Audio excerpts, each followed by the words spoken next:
Bat Masterson was the quintessential Westerner. Buffalo hunter, Indian fighter, Army scout, lawman, gunfighter, gambler, dick slinger, dilly dopper, popper stopper, Gimminy Goopity, and all kinds of other made-up nonsense words. All jokes aside, when you imagine the classic Wild West gunfighter, Bat Masterson is who you're thinking of. A contemporary and friend of other Wild West legends like Wyatt Earp, Buffalo Bill Cody, Bill Tilghman, and Doc Holliday. Bat made his bones fighting Comanche warriors and bringing law and order to the wild cow towns like Dodge City, Kansas. In his later years, he'd move to New York City and enjoy a career as a sports journalist and enjoy the life of a gentleman.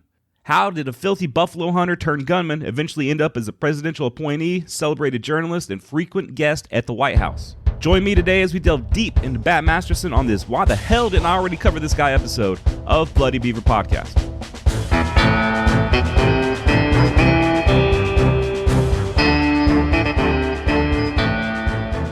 Bartholomew William Barclay Masterson was born on November 26, 1853 in Quebec, Canada. He was born of Irish stock to Thomas and Catherine Masterson. And the family moved around a lot. They would move from Canada to New York, and then from New York to Illinois, and then Missouri, and then finally on the outskirts of Wichita, Kansas. At the young age of 18, Bat and his brothers Jim and Ed would leave home to hunt buffalo. This was in 1872, and the hide business was a-booming. In 1870 alone, there were an estimated 2 million American bison killed on the southern plains. Between 1872, when Bat and his brothers started hunting, and 1874, an average of 5,000 bison were killed every day of those 3 years. That's 5.4 million bison. A lot of this had to do with the expansion of the railroads across the Great Plains, killing the bison to clear up space as well as a food source to feed the rail workers. But it was also commercial hunting. The hides were valuable back east, and the buffalo tongues were considered a delicacy. I've never had buffalo tongue, but I have ate beef tongue, and it's pretty good. By the way, by 1884, the wild bison population in the United States was cut down to just 325. 325 buffalo, where just 2 decades prior, millions upon millions roamed. That's devastating. Thank God for conservation and us no longer practicing commercial hunting. You know, you can't just go out there and kill deer, buffalo, and elk and just sell the meat. And thank God for hunters and anglers. $796 million gets paid into conservation programs yearly through state hunting licenses and fees. Not to mention the over $400 million a year that's made in donations to groups like the Rocky Mountain Elk Foundation. And nowadays, the American bison population is very healthy. Obviously not as large as it used to be, but that'd be impossible to sustain. Right now, there's nearly 200,000 bison on private ranches, about 9,800 roaming on U.S. federal lands, 9,000 on state and other public lands, an estimated 20,000 buffalo on tribal lands, and the Canadians are doing their part as well. About 120,000 buffalo reside in the Great White North. If you want to know how the American bison made a resurgence in North America, I highly recommend the book American Buffalo: In Search of a Lost Icon by Stephen Rinella. Matter of fact, read all the books by Stephen Rinella. He writes some really good stuff. And if you're happy that the buffalo are still around, thank a hunter. They're the ones keeping these animals that were once on the brink of extinction at a healthy population level. So anyway, I gave all those stats to say that this is where Bat Masterson found himself in 1872, right at the beginning of the mass extinction of buffalo. But I highly doubt he and the other hunters knew what they were doing. They were just out to make a buck. You know, if you don't mind getting dirty, putting your life at risk, there's good money in being a hide hunter. And Bat Masterson, even at just the age of 20, was quickly showing that he wasn't a pushover. He and his brother Ed were hired by a subcontractor named Raymond Ritter to grade a 5-mile section of track for the Atchison, Topeka, and Santa Fe Railroad. Problem is, Ritter never paid the men their wages. He skipped town, that son of a bitch. It took Masterson nearly a year, but he finally collected his overdue wages from Ritter. Bat heard that Ritter was headed to Dodge City via Santa Fe train. Once the train rolled in, Masterson boarded it, confronted Ritter, and forced him at gunpoint to fork over the money owed. Probably said a few choice words as well. Probably called Ritter a no-good poopy head. You know, a real stinker. And I bet Ritter replied with something really childish like, "I know you are, but what am I?" And then I bet Masterson replied with, "You're a real butthole, Ritter. You smell, you're a meanie, and I hate you." And then I bet Ritter was all like, "Okay, spaz, here's your stupid money. If you like it so much, why don't you marry it?" And then Bat was like, "Okay, boomer, thanks for nothing. Enjoy the rest of your day." Not. You know, something along those lines. No matter what was said, Bat got what was owed to him. And probably Ritter stopped shortchanging his employees. Nothing like looking down the business end of a Colt revolver to make you change your ways. Bat Masterson then headed out to the southern plains to continue his career as a buffalo hunter. And by doing so, he rose straight into the history books by being an unwilling participant in one of the most famous Indian fights of all time, the Battle of Adobe Walls. I spoke some about this battle in my Quanah Parker episode way back in episode 6, so check that out if you want to. The battle took place on June 27th, 1874, near present-day Stinnett, Texas, way up there in the Panhandle. But back then, there was no town of Stinnett. As one writer noted, Adobe Walls was scarcely more than a lone island in a vast sea of the Great Plains, a solitary refuge, uncharted and practically unknown. The hide hunters would supply up at towns in Kansas, head down to the southern plains around the Canadian River and start hunting. Eventually, when they ran out of supplies and their wagons were loaded with hides, they'd make the long journey back to town. Adobe Walls helped remedy this. They set it up as sort of a base camp. A couple of enterprising businessmen set up shop at the wall so the hunters could stay in the area for longer periods of time. A corral was built, a blacksmith shop, a saloon. There was even a store set up to purchase the buffalo hides. By 1874, Masterson was just one of an estimated 200 to 300 hunters operating in the area of Adobe Walls. They weren't alone, though. There was also a shit ton of very angry Comanche, Kiowa, Arapaho, and Southern Cheyenne warriors that weren't real happy with these white motherfuckers coming into their neighborhood and killing off their food source. Hell, their everything source. Their lodges were made from buffalo hide. Their clothing, the thick buffalo robes kept them and their families warm during the winter. Bones and horns were used to make tools, clubs, spoons. They even used the bladder of the buffalo to carry water. They used everything off the buffalo. The sinew was made into strings for their bow. The skulls were used in religious ceremonies. The bison tail was used as a fly whip or a brush to get flies out of your face. They even used buffalo shit that was dried out to fuel their fires. The buffalo were the center of these Plains nations' world. Their entire way of life revolved around the buffalo. A way of life that was quickly coming to an end, partly due to these hide hunters. It was into this environment that Bat Masterson set out hunting. He'd go out for days at a time, him, a wagon, probably a couple of men who he paid to skin the buffalo, sleeping on the ground at night. I imagine they dined on buffalo ribs and all the other choice cuts of meat every evening, and constantly kept an eye out for hostile native war parties. They weren't laying low. There wasn't any point in that. I mean, everybody from miles around knew exactly where you were just from the constant rifle fire. By the way, Bat was using a 50 caliber Sharps rifle, very powerful round that was perfect for taking down the huge bison. Once they finally loaded up their wagons with hides, they'd head back to the walls. It was dirty, dangerous work, but there were just so many buffalo out there. Every time you left the safety of Adobe Walls, your life was seriously in danger. But every buffalo you killed, every extra day you stayed out there, was just more money in your pocket. It was too hard to resist. By late June, 2 hunters had been killed by hostile natives 25 miles downriver on Chicken Creek, and 2 more were killed in a camp on a tributary of the Salt Fork of the Red River. Shit was getting real. Shit is getting real! Woo! Thank you, Cardi B. There were rumors of a large hostile war party in the area, so a group of hunters, including Bat Masterson, decided to gather up at the walls, just as a safety precaution. Turned out to be a good idea. Also turns out they were extremely lucky.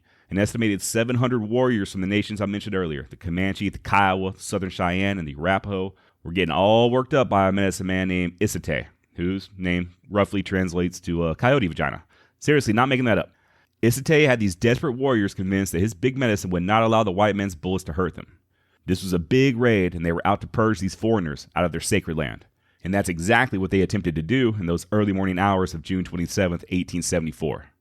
It's also important to note that these hide hunters were breaking federal law just by being in the area. The Medicine Lodge Treaty of 1864 reserved the land between the Arkansas and Canadian rivers as used for Native Americans only. The hostiles' plans were to attack in the dark of the night, just catch the inhabitants of Adobe Walls asleep and then make quick work of them. Had they succeeded in catching the hunters unaware, they would have done exactly just that. We'd be talking about the massacre of Adobe Walls instead of the battle of Adobe Walls. So it's 2 a.m., July 27th. Suddenly there's a loud cracking sound that woke up the entire camp. There's still no conclusive answer as to what made that sound, but there's 2 theories. One is that the lodge pole holding up the sod roof in the saloon broke, thus making the loud cracking sound. Others, however, swore it sounded just like a rifle shot. Which brings us to the other theory. The saloon owner, a man by the name of Hannaran, supposedly knew of the big raid ahead of time, but he didn't tell anybody because he didn't want the hunters to leave the walls, thus leaving him vulnerable. The more hunters at Adobe Walls, the better, both for his personal profits as well as always having a steady source of armed protection. So some people think he got nervous that morning and fired his rifle intentionally to wake up the camp. Either way, by the time the war party struck, the entire camp was already wide awake. The whole element of surprise was lost. But even still, man, we're talking about 700 warriors versus 28 hide hunters. And these 700 warriors were being led by badass legends like Quanah Parker and Kiowa Chief Satanta. It could have easily been a slaughter. But as much as these Comanche wanted these hunters off their land, the hunters also desperately wanted to live. And these weren't some soft city folk. The men of Adobe Walls already demonstrated how big their bowling ball-sized testicles were just by even being in the area. They were all expert marksmen, having spent hundreds and hundreds of hours shooting buffalo, and they had a shitload of ammo available. And it was these hard-ass hide hunters' determination to live and their deadly aim that repelled the attack. There's a lot more to the Battle of Adobe Walls. Some of what I'm saying right now is stuff I said in my Quanah Parker episode. And the Battle of Adobe Walls probably deserves its own episode in the future. If you want to know more, check out my Quanah Parker episode, and also there's a ton of good books on the topic. If you're not into history books and, maybe you find them just too dry and boring, check out a book called Dying Thunder by Terry C. Johnston. I just looked on Amazon and you can get a used paperback copy for $1.42. Johnston writes historical fiction. He has a Plainsman series where the hero of the story, Seamus Donegan, an Irish immigrant Civil War veteran, is kind of thrust into all the famous battles of the Plains. It's fiction, but it's well-researched historical fiction. In Dying Thunder, Seamus finds himself at Adobe Walls surrounded by real-life people like Bat Masterson and Billy Dixon. Take it all with a grain of salt, but books like this that are really well-researched kind of breathe life into these historical battles. It's a pretty good book if you're not into just straight-up reading textbooks. All of Johnston's books are pretty good. He even has a series on the Mountain Man era. Anyway, the battle raged nearly for the entire day. The natives quickly lost faith in their medicine man, who told them that the white man's bullets couldn't touch them, as they were dropping like flies left and right from those powerful buffalo guns. Even War Chief Quanah Parker had been wounded. So the natives ended up retreating out of distance of the big guns, and it became sort of a siege. Other hide hunters started trickling in. 6 days after the battle, Adobe Walls' inhabitants numbered about 100 men. And finally, the natives cut their losses and left. They couldn't get within rifle range of the walls without being cut down. And they weren't stupid. They weren't into suicide missions. Had all 700 warriors just blindly charged down on the walls, they would have taken it, no doubt. But Native Americans didn't fight like that. Once they started suffering losses or their leaders started getting killed, they chalk it up to bad medicine and take it as a sign that things just aren't going to go their way. Within a week of the fight, a group of 25 men, including Bat Masterson, left the security of the walls and headed to Dodge City, only to learn upon their arrival that a relief party of 40 men had already been sent down to the walls. Adobe Walls would eventually be abandoned. It just got too dangerous to keep hunting in the area. After the post was abandoned, the Comanche burned it to the ground. The defenders of Adobe Walls lost only 4 men, one of whom shot himself on accident. The Native Americans carried off their dead, so nobody knows exactly how many of them were killed, but there were 15 bodies that were just too close to the wall to be retrieved. But I'm sure there were many, many more than 15 that were killed. Bat Masterson eventually quit the life of a buffalo hunter, but he didn't quit the life of being a bad motherfucker. A month after the fight at Adobe Walls, he signed on as an Army Scout under legendary Colonel Nelson Miles. They left out of Fort Dodge in present-day Oklahoma and headed out to pursue Comanche and Apache war parties. They were out for about 6 months, and they did have some success. Luckily, they were able to rescue 4 little girls, ages ranging from 9 to 15. They were sisters and had been taken captive after their parents, brother, and 2 older sisters had been killed and scalped by a war party. In 1876, Bat got into a gunfight in Mobeetie, Texas. And this is officially his first gunfight, I guess with somebody that's not a Native American at least. It was between him and an Army corporal. And like many fights tend to do, this one involved a girl. Fucking women, man. Can't live with them, can't live without them. Right? After he was done scouting for the Army, he started doing a little teamster work, as well as continuing to hunt buffalo on occasion. Mobeetie, also known as Sweetwater, began as a hide hunter's camp. Eventually, people started opening up businesses there. The U.S. Army made an encampment nearby, yada yada. Saloons popped up. And this is where a still very young Bat Masterson found himself in 1876, just trying to make a buck. Dude was only 23. Mobeetie had plenty of saloons and whorehouses, and 0 law enforcement. The soldier Bat got into it with was known as Melvin King, but that wasn't his real name. He was born Anthony Cook. Cook was a veteran of the Civil War with a checkered past. Dude was eventually kicked out of the Army for doing stupid shit. In 1867, he fired his musket at a dog without orders to do so and wounded another soldier in the foot. He was charged with conduct prejudicial to good order and military discipline. He was acquitted at the court-martial, who found him guilty, but attached no criminality to this act. He was somehow promoted to the rank of sergeant, but over the next 2 years, he just couldn't stay out of trouble. He was involved in a riot at Albany, Georgia. Confined to post, he walked away from the arrest, and when reprimanded by his commanding officer, Cook beat the shit out of him. As a result, he got knocked down in rank and sentenced to hard labor for 1 year with no pay. But the sentence was eventually reduced in view of his previous gallant services. He was transferred to the 2nd Infantry, but he was soon in trouble again on charges related to drunkenness, brawling, gross insubordination, and absence without leave. Apparently, he was a pretty reliable soldier when sober, but he had developed a serious drinking problem. So he finally got kicked out of the Army, changed his name, started living under the alias of Melvin King, and rejoined the Army. Cleaned up his act a little, and by all accounts, his officers at this time considered him a very capable soldier. And so it was that he and Bat Masterson, who was working as a teamster for the Army at the time, found themselves in the same town. On the night of January 24th, 1876, Bat Masterson, like most of the other people in the camp, were getting their drink on. He got involved with a card game with Melvin King and a few others, and King lost and left the game disgruntled. He was being a grumpy pants. Sore loser. Once Bat was done playing poker, he started talking to a local soiled dove by the name of Molly Brennan. Molly, how shall we say it? Molly had been around. Not trying to, slut shame or anything. Life was hard on the frontier. Sometimes women had to do what they had to do to survive. I get it. I'm just stating the facts. On this particular night, Molly wasn't working, though. She was just in the saloon like everybody else, just enjoying herself. Around midnight, Bat and Molly made their way to a local dance hall, and Melvin King spotted them and instantly got jealous. It's important to note that he was also very drunk. And I can only assume that by midnight, everybody in this story was probably drunk, including Bat and Molly. Melvin barged into the dance hall, pistol drawn, swearing threats and profanities, and Molly threw herself in between Melvin and Bat. Was she trying to protect Bat, or was she just trying to get the fuck out of the way? Nobody knows. Melvin's first shot barely missed Molly and hit Bat in his abdomen, the bullet exiting out of his hip. The second shot Melvin fired hit Molly, and she dropped dead. By this point, Bat had drawn his revolver, and although wounded, he was able to raise himself up and kill Melvin King. Another thing to keep in mind is that there was a lot of tension in town between the Buffalo Hunters and the soldiers. Neither group liked each other. They were always getting into fights and shit. And once shots were fired between Bat and Melvin, both groups squared off. Both soldiers and hide hunters congregated on the spot, and things got pretty tense. A full-on battle could have ensued, but cooler heads prevailed. Things got de-escalated. Like I said, Melvin King did die of his wounds, and Bat Masterson would walk with a limp for the rest of his life. There was a brief military trial. Masterson was ruled to have justifiably killed Melvin, and that was that. Just another gunfight in Texas. And the motive kind of remains unclear as well. We know Melvin was an angry drunk. Was he pissed off about losing at the poker game? Or was he pissed off because he wanted Molly and she was hanging all over Bat? Who knows? The results are the same. A dead whore, a dead soldier, and a wounded but still alive Bat Masterson.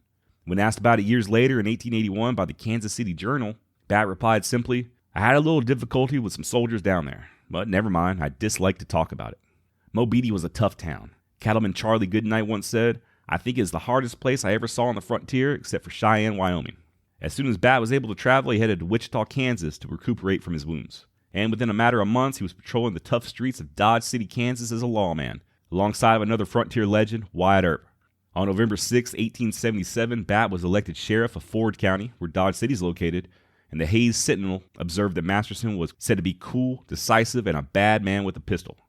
By the way, some people claim that Bat Masterson got the nickname Bat after the shooting in Mobeetie, which caused him to walk with a cane. He was said to have beaten people over the head with said cane, like a bat, when the situation called for. But that's not true. Another source claimed that it was due to his dick being so big that it swayed between his legs like some sort of an upside-down huge baseball bat, which he also used to hit people over the head with, as well as to hammer down nails and rescue kittens who were stuck in trees. And that's not true either, because I just made that up. Truth is, he was embarrassed by his given name, Bartholomew, and he went by Bat long before getting wounded in the gunfight in Mobeetie. He did walk with a limp for the rest of his life, and he did sometimes use a cane, but that's not why they called him Bat. Once in Dodge City, before he became a lawman, Bat got into it with the city marshal. The marshal, Larry Deeger, was trying to arrest Robert Gilmore, and for whatever reason, Bat decided he needed to get involved and try to prevent the arrest. Marshal Deeger was a big boy, he was tipping the scales at 315 pounds. Masterson was able to wrap his arms around the portly Deeger, allowing Gilmore to escape, but then Bat was then pistol whipped by the marshal's friends, which I can only assume resulted in a massive headache. He was also fined $25 for disturbing the peace. So not sure really why Bat got involved here. Was Robert Gilmore, known as Bobby Gill to the locals, a friend of Bat's? No idea. But this would result in Bat and Marshal Deeger to have a lifelong dislike of each other. In July of 1877, Bat hired on as a sheriff's deputy under then Sheriff Charlie Bassett. Bassett's another Wild West legend. He was a little bit older than Masterson, so he was a veteran in the Civil War, and like Masterson, he spent time as a buffalo hunter. He'd become a saloon owner and then eventually branching off into law enforcement, serving 2 terms as the sheriff of Ford County. But once his second term was up, he couldn't run for the position again.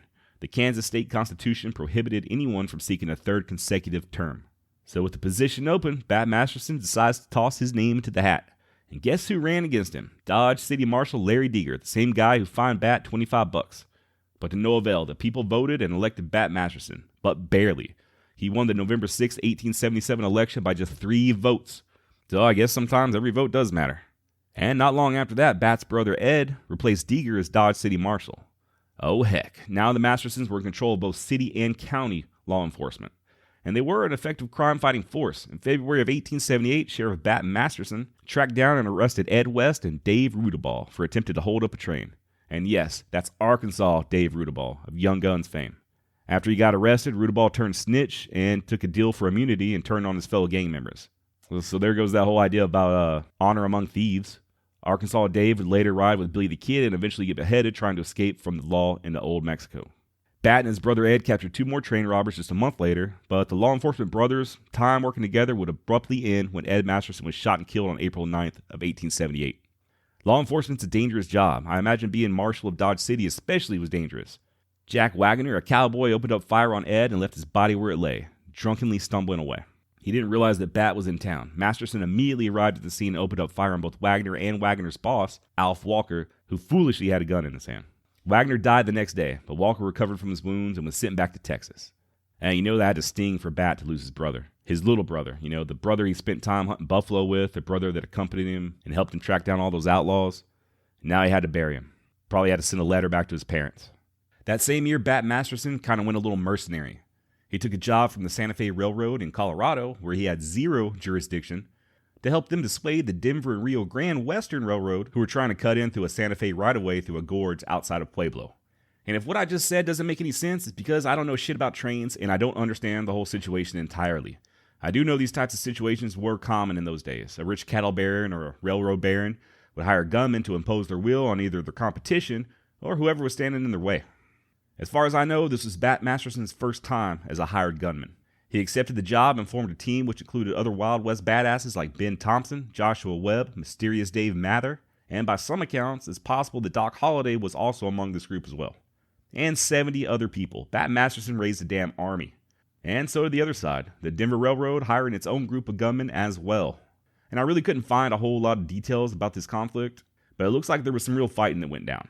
And at the same time, there was a different type of fighting going on in the courts. Eventually, the federal courts ruled in favor of the Denver and Rio Grande Rail, which meant that they now had the backing of all the sheriffs in the counties that the railroads passed through. Which meant Bat Masterson, probably for the first time in his life, found himself on the wrong side of the law. The hired men of the Santa Fe Railroad hunkered down in makeshift garrisons, and one by one they fell. Bat's headquarters in Pueblo held out the longest, but eventually he did concede defeat and surrendered. The fight was over. The Santa Fe Railroad had lost, and the Denver and Rio Grande gained control of the gorge. If you want to read more about this, just look up the Royal Gorge War. Probably if you're a fan of that show Hell on Wheels, this might be familiar to you. I need to watch that show, I'll be honest. I watched one episode and I thought it fucking sucked.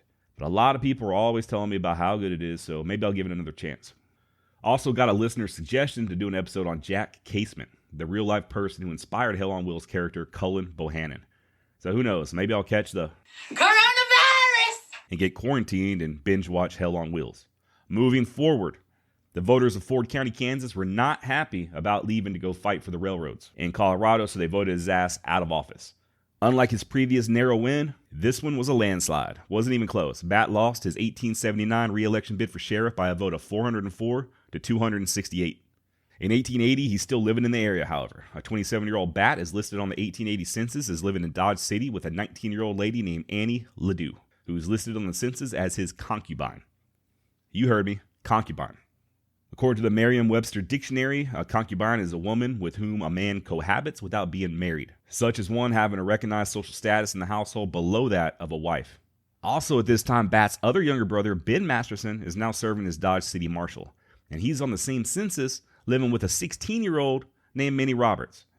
Different times. Can you imagine the uproar today if your police chief was living with a damn 16-year-old?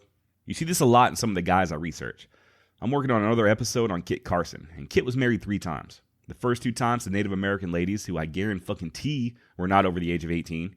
His third wife, Josefa Yaramillo, was 14 years old when she married the then 34-year-old Kit Carson.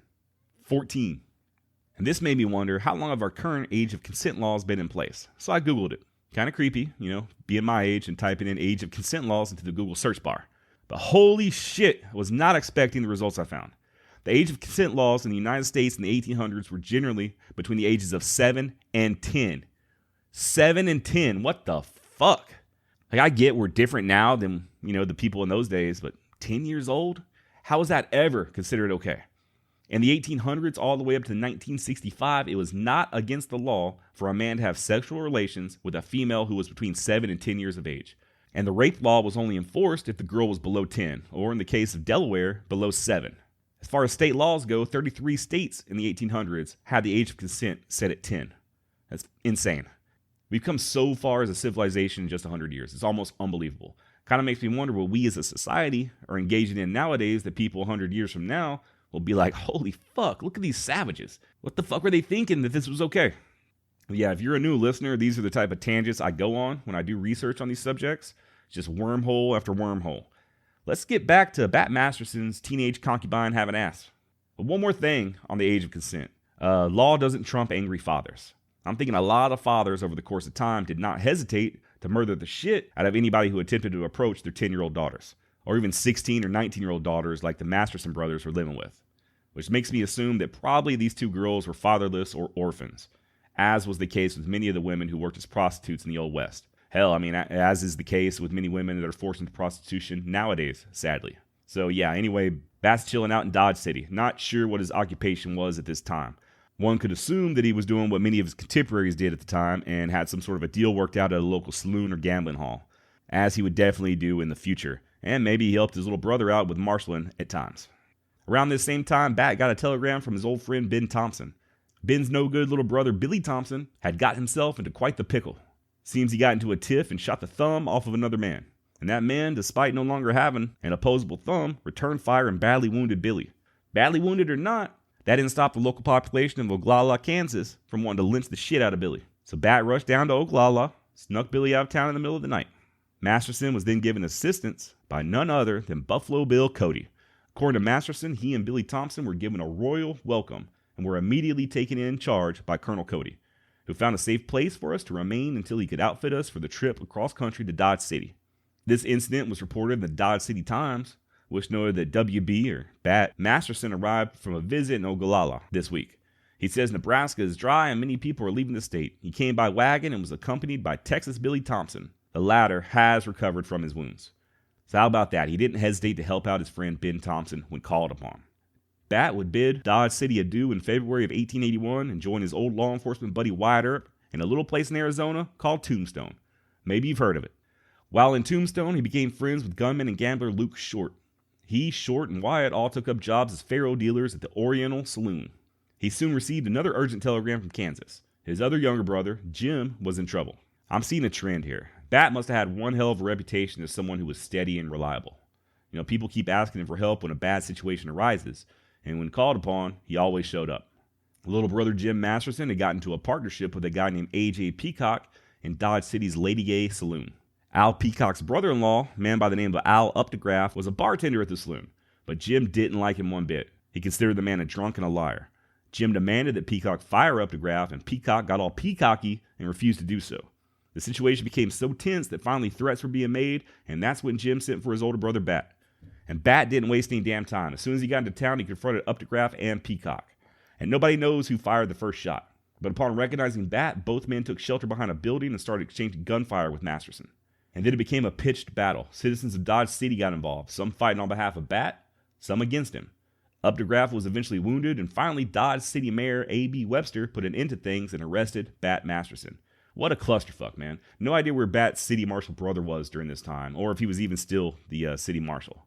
Bat and Jim Masterson were fined, and even though the locals demanded warrants issued, both brothers were permitted to leave town. At this point in his life, Bat Masterson was starting to gain a reputation as a deadly gunman. Partly due to the fact that he was actually a tough motherfucker and he didn't back down from trouble, and partly due to a practical joke played on a gullible newspaper reporter in August of 1881. Looking for a juicy story, the reporter asked a certain Dr. W.S. Cockrell about man killers. Dr. Cockrell pointed out to a young man nearby and said it was Bat Masterson and said that he had killed 26 men. Cockrell then regaled the reporter with several lurid tales about Masterson's supposed exploits, and the reporter wrote them up for the New York Sun. The story then was widely reprinted in papers all over the country. And it was all bullshit. Cockrell was eventually confronted by and apologized to Masterson, who insisted he was not even in the area at the time. But still, the rumors spread, don't fuck with Bat Masterson. These rumors may have even helped him secure his next job as city marshal of Trinidad, Colorado. This was in April of 1882. Now remember, he was just in Tombstone a year earlier. And since he left Tombstone, the whole fight at the OK Corral went down, and the Wyatt Earp vendetta ride took place. And now Doc Holliday, who participated in the vendetta ride, was a wanted man. But he wasn't in Arizona anymore. He was now residing in Colorado. When the Arizona authorities attempted to extradite Holliday, Bat was called upon for help once again, this time by Wyatt Earp. And I should note that Masterson didn't really care for Doc Holliday, but he did have the utmost respect for Earp. So he intervened and convinced the governor of Colorado to stop the extradition process. Holliday, of course, was suffering from tuberculosis, and he would linger on for a few years before finally passing away in 1887 near the hot springs of Glenwood Springs, Colorado. His final words were, "This is funny." But that's another story. Back in the town of Trinidad, Marshal Bat Masterson started moonlighting as a faro dealer. This job, along with him helping Doc Holliday, ruined his chances of re-election. It was another landslide vote against him, and on April 3rd, 1883, he was out of a job. All these lawmen I've been talking about, they're legends. Guys like Bat Masterson and Wyatt Earp, but they also had their shady sides. I've yet to find just one uncorruptible, law and order, never make a mistake, Old West lawman. A lot of these guys were on the take. Some of these lawmen were no better than the men they arrested. I think guys like Bat Masterson weren't really all that bad, but they weren't exactly church deacons either. They were just willing and able to do a job that most men could not do. And this was a time when killers roamed the West. Men like John Wesley Hardin, Deacon Jim Miller, and Clay Allison. The average farmer or storekeep didn't have a chance against such men. So you needed these tough guys that were willing to confront the bad men. Or even now, people talk a lot of shit about cops. And yeah, there are a lot of changes that need to be made as far as modern day law enforcement goes. But still, who do we call when the shit goes down? If my door starts getting kicked down right now, I got a gun. But I'm also going to call 911 because, to be honest, I'd rather not use the gun unless I have to. Men like Bat Masterson were necessary. Were they saints? No. But who is? I'm certainly not. But they were willing to put on a badge, and as is the case with Masterson, more than able to enforce the laws. Once Masterson got voted out of office in Colorado, he got yet another request from a friend in need. This time it was Luke Short, who Bat befriended while in Tombstone. Luke had gotten a job as a faro dealer in a saloon in Dodge called the Long Branch. The saloon was owned by a man named Harris and another guy named Beeson. Beeson ended up selling his interest of the saloon to Luke Short, making Luke now a co-owner. A month later, Harris got nominated to run as mayor of Dodge City. Guess who his opponent was? That fat fuck Larry Deeger, the former marshal who fined Masterson years before. This guy just keeps popping up. It's clear by now that he and Bat just did not get along. Anyway, so Deeger defeats Harris and gets elected mayor. And then his city council buddies wasted no time and passed 2 ordinances that were immediately approved by fat fuck Mayor Deeger. Ordinance number 70 was for the suppression of vice and immorality within the city limits of Dodge City, while ordinance number 71 was used to define and punish vagrancy. Both of these ordinances were aimed at the Long Branch Saloon. On April 28, 1883, 3 prostitutes employed at the Long Branch were arrested by City Marshal Jack Bridges and policeman Louis C. Hartman. Soon afterwards, Short and Hartman exchanged gunfire. Neither man was hurt, but Short was quickly arrested and released on a $2,000 bond. Soon thereafter, Luke Short got arrested again, and this time, basically, he just got ran out of town. He was taken to the train station and given his choice of an eastbound or westbound train. He chose east, headed to Kansas City, Missouri, where he hooked up with Charlie Bassett. Remember him? He was the former Ford County sheriff who first hired Bat Masterson. And then a pissed-off Luke Short started calling in his friend, Bat Masterson, Wyatt Earp, William Harris, William Patellon, Frank McLean, Neil Brown, and Charlie Bassett formed what would be ironically called the Dodge City Peace Commission. Fucking run me out of town? Fuck you will. Guess who's back, motherfuckers? This group of men arrived in Dodge City in June of 1883. The following day, Mayor Deeger issued a proclamation that ordered all the gambling halls in Dodge City be closed down. This was a big deal. This was right in the time that all the cattlemen from Texas would fill the town, hoping to blow off some steam after a long trail drive. And the businesses of Dodge City were set to lose a lot of money if all those cattlemen chose to drive their herds elsewhere. So at the end of the day, it was economics that ended the Dodge City War. No shots were fired.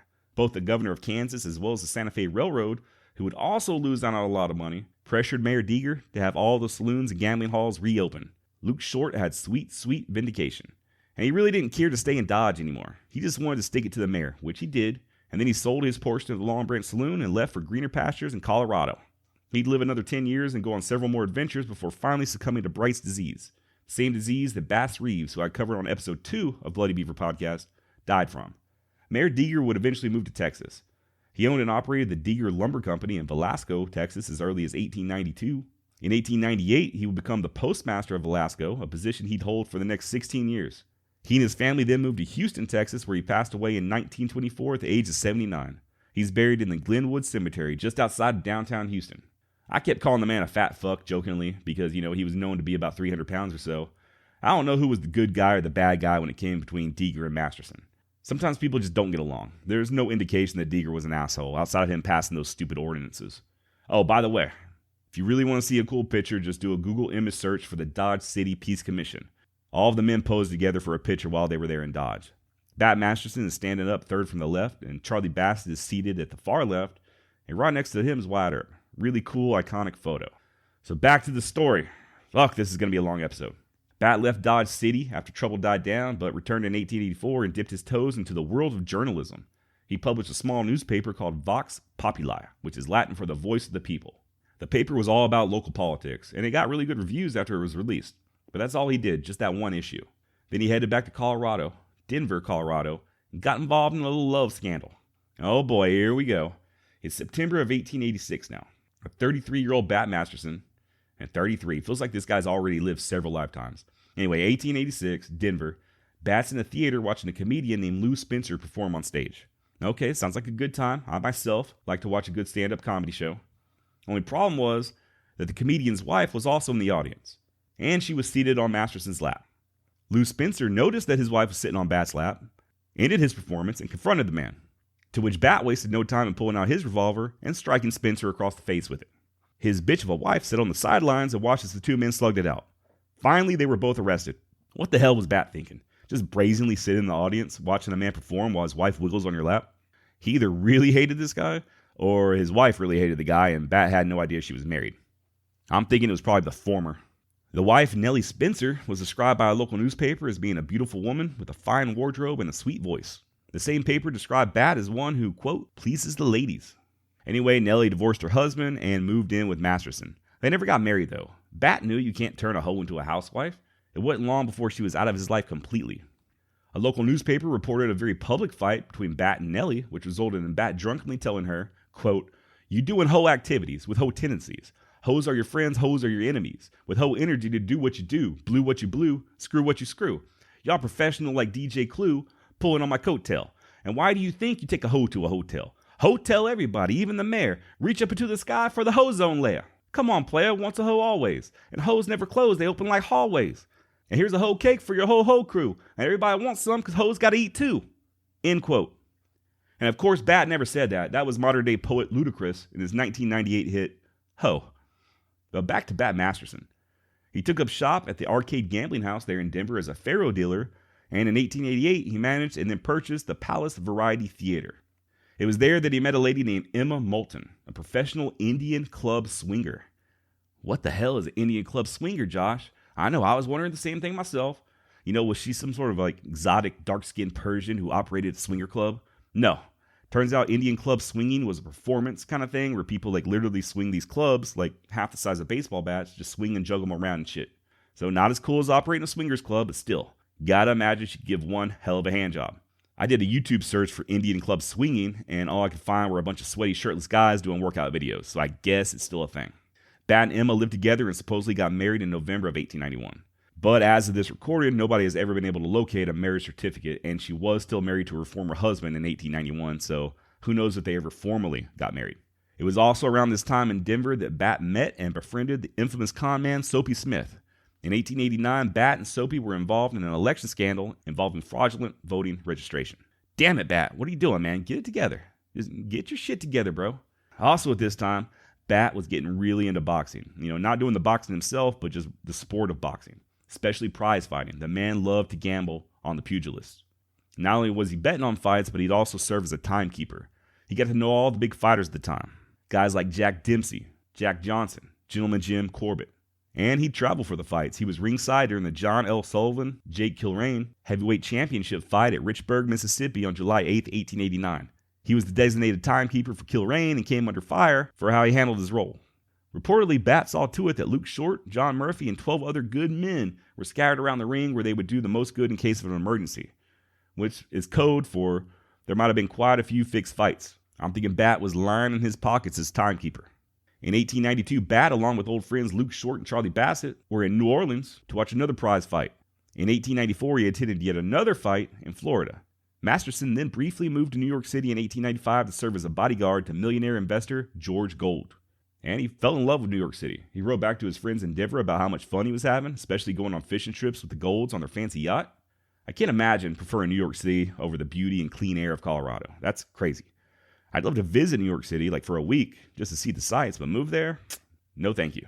I get the appeal, it's just not for me. And while Masterson didn't initially stay too long in the Big Apple, it was always on his mind thereafter. He moved back to Colorado for a few years. He got a job as a deputy sheriff of Arapahoe County, not far from Denver, where he got into a little dispute with a guy named Tim Connors. This dispute resulted in Bat pulling out his pistol. Connors attempted to wrench the pistol out of Bat's hand, which resulted in Bat discharging the revolver and accidentally shooting a man in the wrist. He then went on to open up a boxing club called the Olympic. Dude was really into boxing at this point. He also became a sports editor for a Denver newspaper called Georgia's Weekly. It's now September of 1900. The Wild West ain't so wild anymore. Bat moved back to New York City where he intended to settle, suddenly had a change of heart for whatever reason and headed back to Denver. And things did not go well in Denver. So there's two different stories about what caused him to finally leave Denver for good. And they're both very conflicting. Bat claims that an angry woman attacked him and struck him over the head with an umbrella. Okay. The other story, which I'm more inclined to believe, was that Bat had become a violent drunk and was run out of Denver for being a public nuisance. Once again, what sources do we believe when it comes to these guys? There's always so much embellishment that we have to sift through. If he was having a problem with his drinking, though, that might explain him shooting the guy in the wrist accidentally or getting involved with married women. Either way, by 1902, he left Denver for good and headed back to New York City, where he was immediately arrested on a bunco charge. I didn't know what a bunco charge was, so I looked it up. Basically, it's just a scam, a con game or a swindle. In this case, Masterson and his cohorts were accused of fleecing a Mormon elder out of $17,000. The charges were dropped, but then he was arrested again, this time for carrying a concealed weapon. It was then that a journalist friend, Alfred Henry Lewis, intervened and persuaded his brother William to provide Masterson with a job as a columnist for the New York Morning Telegraph. Bat's column was called Masterson's Views on Timely Topics, and it turned out to be a pretty good success. From that point on until his death, he'd write 3 columns a week for the paper. Masterson then went on to write a series of articles about his life, which were published in the Human Life magazine. He also wrote some biographical articles on some of those other Wild West companions of his. He wrote about Wyatt Earp, Ben Thompson, Doc Holliday, Luke Short, Bill Tilghman. He also wrote articles on what made a man a good gunfighter. And of course, he continued to write about his passion, boxing. In this way, he sort of reminded me of a Wild West Ernest Hemingway. Both men experienced combat. Both men enjoyed to drink and had troubled lives at times. They both became riders, and both men loved to fish and box and engaged in all sort of manly endeavors. The only difference is Masterson wouldn't go on to French kiss his shotgun.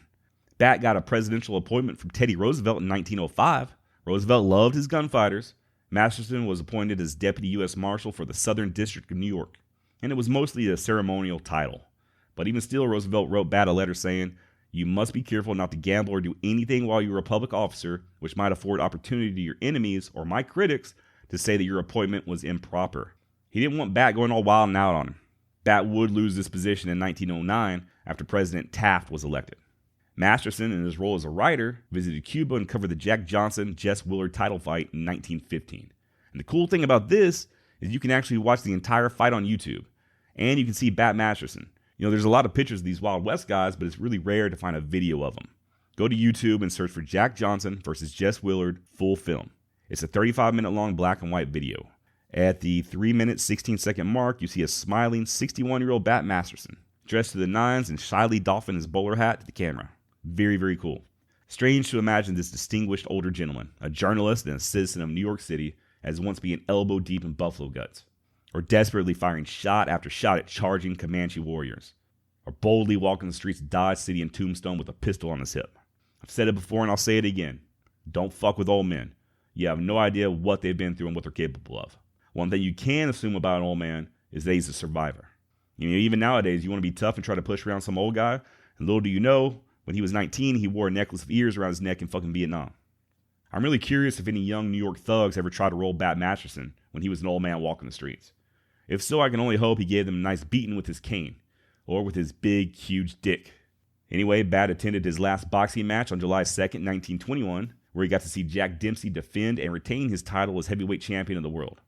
A few months later, Masterson got a visit from Hollywood silent film cowboy actor William S. Hart. 18 days after that, on October 25th, 1921, Masterson suffered a massive heart attack at his desk as he wrote his last column for the Morning Telegraph. He was 67 years old. 500 people attended his funeral service at Broadway and 66th Street. Famous writer Damon Runyon gave the eulogy, in which he said of Bat, quote, "He was a 100% 22-carat real man. Bat was a wonderful friend. He was always stretching out his hand to some down and outer. He had a great sense of humor and a marvelous fund of reminiscence, and was one of the most entertaining companions we have ever known. There are only too few men in the world like Bat Masterson, and his death is a genuine loss. Bat now rests in peace at the Woodland Cemetery in the New York borough of the Bronx. His headstone states that he was loved by everyone." What a life, man.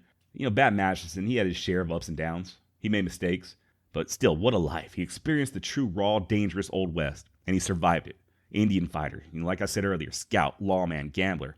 He brushed shoulders with the deadliest of the deadly, and he managed to live to an old age and die a natural death. While possibly never officially married, Emma stayed with Bat till the end. From New York to Denver and back to New York. When she learned of Bat's death, the devastated Emma proclaimed, "I hope I will die soon to be with him." Bat didn't have life insurance, he didn't believe in it, but still he left behind enough for Emma to kind of continue to live somewhat comfortably. She lived to the age of 75 and is buried right there in the Woodland Cemetery next to Bat. So I mentioned earlier that Bat did some writing on both Wyatt Earp and Doc Holliday. Thought I'd share some of it with y'all. I found it really interesting. On Holliday, Bat wrote, "While he never did anything to entitle him to the statue of Hall of Fame, Doc Holliday was nevertheless the most picturesque character on the western border in those days when the pistol instead of law course determined issues. Holliday was a product of the state of Georgia and a scion of a most respectable and prominent family.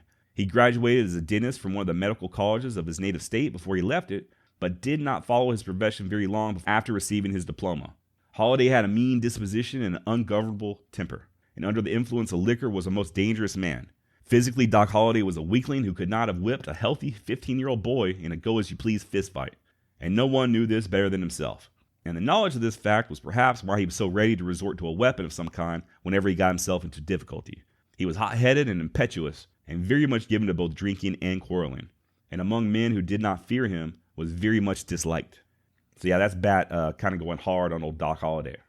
Of Wyatt Earp, Bat wrote, "Wyatt Earp is one of the few men I personally knew in the West in the early days, whom I regarded as absolutely destitute of physical fear. I have often remarked, and I am not alone in my conclusions, that what goes for courage in a man is generally the fear of what others will think of him. In other words, personal bravery is largely made up of self-respect, ego, and an apprehension of the opinion of others. Wyatt Earp's daring and apparent recklessness in time of danger is wholly characteristic. Personal fear does not enter into the equation. And when everything is said and done, I believe he values his own opinion of himself more than that of others. And it's his own good report that he seeks to preserve." He went on to write, Wyatt Earp, like many more men of his character who lived in the West in the early days, has excited by his display of great courage and nerve under trying conditions the envy and hatred of those small-minded creatures with which the world seems to be abundantly peopled, and whose sole delight in life seems to be in fly-speckling the reputations of real men. I have known him since the early 70s and have always found him a quiet, unassuming man, not given to brag or bluster, but at all times and under all circumstances, a loyal friend and an equally dangerous enemy." So there you have it. That was pretty cool. I hope y'all enjoyed this episode as much as I did researching it. Thanks as always to everybody who sends me emails, suggestions, and leaves comments on YouTube. Shout out to Brady from Ohio. Dude, if you ever get your YouTube channel up and running, please send me a link and I'll share it on this podcast. Sounds like a pretty cool idea. And also, thank you for your service. Also, just another update on the length of my podcast episodes. This one's going to run long. I wish they all could. If I was able, each episode would be like an hour long. Unfortunately, I just don't have the time. So here's just some insider information. I calculated my time when it came to just researching and writing out the script for this episode, and it came out to like 14 hours. Basically, this is my process. First of all, when I release an episode, it's like taking a huge shit. Just immediate relief. I relax for a few days before I even consider my next topic. Then I pick a topic. I look up articles and read about it for several days, kind of get a general idea of what I want to talk about before I start really researching and typing out my script. And that's the easy part. It's the recording and the editing that's the hard part. I generally record the whole thing in one sitting nowadays just in an attempt to make the audio a little bit better. And like I said, I am reading from a script that I type out. To give you an idea, this episode script is 26 pages. And as of right now, I don't know what the final length of this episode is going to be when I'm done editing. But as of right now, I've been recording for an hour and 37 minutes. So yeah, and I'm not done yet. Whew. And I'm telling you, editing sucks. It's so boring. Like editing, when I edit this episode right here, it's literally an entire day that's going to be lost. I'm just going to sit here on my laptop editing. Before it's all said and done, each episode probably consists of about 20 hours of my time. So for me to work a full-time job, it's just not really feasible that I can pump out a podcast episode every week. I mean, I could, but the quality would suffer and I'd begin to resent it. It wouldn't be fun anymore and I'd probably just say, fuck it. So yeah, I want to put out more episodes, but other than the occasional long episode like this one, I'm going to try to keep them short just so I can keep on putting out content. Hope all of you are doing well during this whole coronavirus situation. I'm telling you, shit is real. Shit is getting real.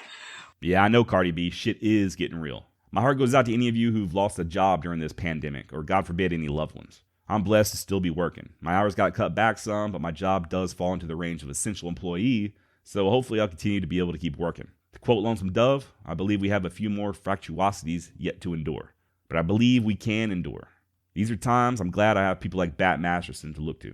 Steady, strong, dependable. Guys like Wyatt Earp. There's an old Johnny Cash song called The Ragged Old Flag. Give it a listen.